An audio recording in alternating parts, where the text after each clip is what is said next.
Hello, my name is Bill Haley for Haley 2024, The Movement's Government Reform Ideas. This video is going to be on the foreign protection system.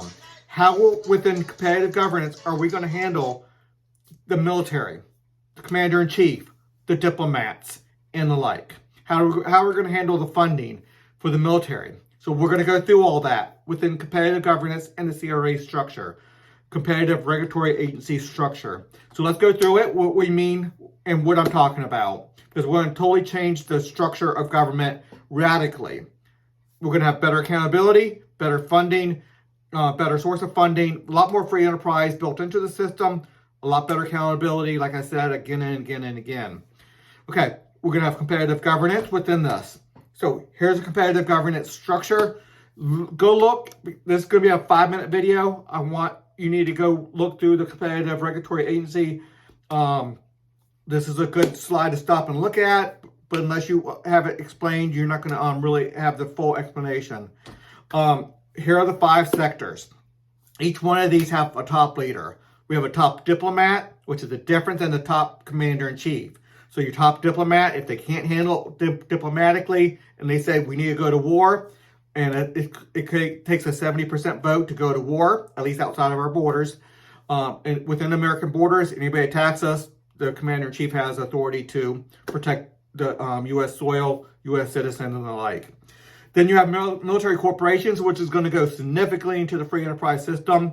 Their product is military services or military capabilities to America. They don't have the ability or the authority to go do what they want to.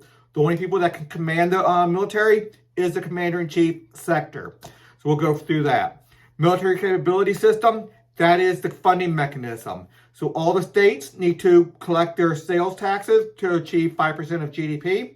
So everybody collects their 5% of their GDP of their state, sends it up to the federal military capability system. Some stays at the state, but about 4% of GDP goes to the federal. 1% stays at the state.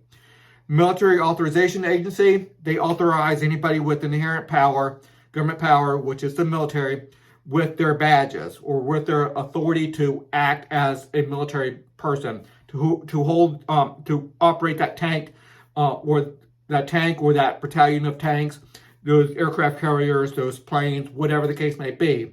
That's a big check, a big authorization. So that's accountability on steroids. And that is a representative body of all the people. So they don't have the authority they have a lot of authority. They don't operate the military. They just make sure the operation of the military is done properly.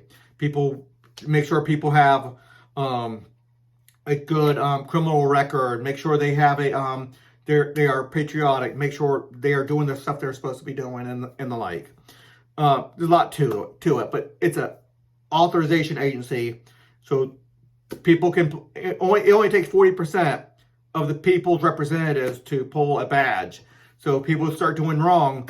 Anybody operating a tank commander or whatever, they can pull that badge, and they don't have the authority to operate that tank anymore, or that jet fighter, or that helicopter, or just go out there on patrols, whatever the case may be. They can't just do whatever they want to. Anyway, let's keep on going.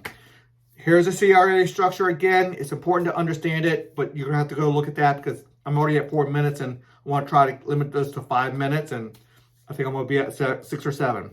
One part of the citizen's responsibility is to help protect our country from foreign foes. So everybody has to contribute, and it's going to be done through sales taxes at the state level. There is a competitive governance and a CRA structure hierarchy within the leadership, hierarchy of leadership within the 5 sectors, leading to a division of power and additional checks and balances. Again, I cannot overemphasize checks and balances all over the place. Accountability. People with real power to make sure things don't go out of control. Dozens of rating agencies would give high quality information from various perspectives.